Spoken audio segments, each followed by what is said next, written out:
Hi everybody, this is Keely Kolmes, and I want to welcome you to the second VIP video in my Relationship Skills Workshop video series. So today I'm going to talk a little bit about John Gottman's Four Horsemen of the Apocalypse. And that sounds super serious, right?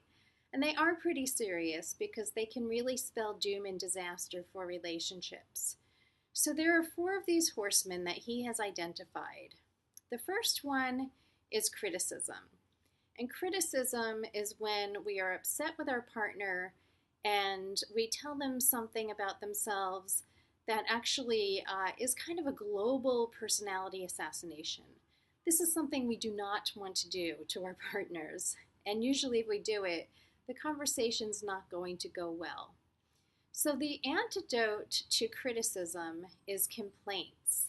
So a complaint is describing something somebody did and asking for what you would like and what you would prefer to have happen, whereas a criticism is something that actually really attacks your partner's character. So for example, a complaint might be, you left your shoes on the stairs and I almost tripped over them, and I would really appreciate if you would be more careful about that in the future. Whereas a criticism would say, you're lazy and you don't care about me, you only think about yourself, and that's why you left your shoes on the stairs. So I hope that's clear about the difference between a criticism and a complaint. The second horseman is contempt. And contempt is when we show hostility and superiority to our partners. And this can happen with hostile humor, eye rolling, sneering, and other ways that we really demonstrate that we kind of think they're really little and insignificant, and we're showing very little respect. And the antidote for contempt is to create a culture of appreciation in our relationships.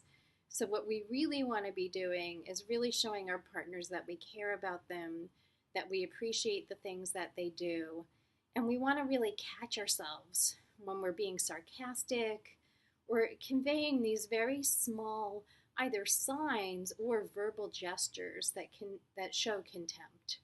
So this is very important, and actually there has been research, according to John Gottman, that when there is contempt in a relationship, people actually get sick more often and they take longer to heal. So this is bad news, and we do not want contempt in our relationships. When I work with couples, I will often tell them that if I see contempt in the room, I'm going to call it out and let them know, hey, I see contempt here, let's try that again. The third horseman, and probably my personal favorite, is defensiveness. I usually ask people, who here has ever engaged in defensiveness? And I'm the first to raise my hand and say, yeah, I do that too. And defensiveness is when our partner comes to us with something that hurts them or bothers them, and we react by saying, that's not true, or you do that too, or that's not the way it happened. And if you think about what it would be like if you brought a complaint to your partner and they responded in any of those ways, you'll get an idea of why defensiveness doesn't usually go well. So you want to make sure, and this can be very, very challenging, that when your partner brings a complaint like that, that you actually look for the grain of truth in their complaint. So if they're telling you that you did something and it hurt their feelings, you can say, ideally, you're right, I did do that. And I'm sorry, and I'll give it more thought. What I often encourage people to do when they're first learning how to use the antidote to defensiveness, one of the greatest things you can do is just to say, gosh, that sounds really important to you. I promise I'm going to give that more thought. And that's a really great way to respond if you're not sure yet how you want to reply, or you're not sure you can find the grain of truth in it. Just letting them know that you understand that this is a serious concern to them and that you're willing to take a look at it can go a very, very long way. The fourth horseman is stonewalling, and that happens when you really drop out of the conversation.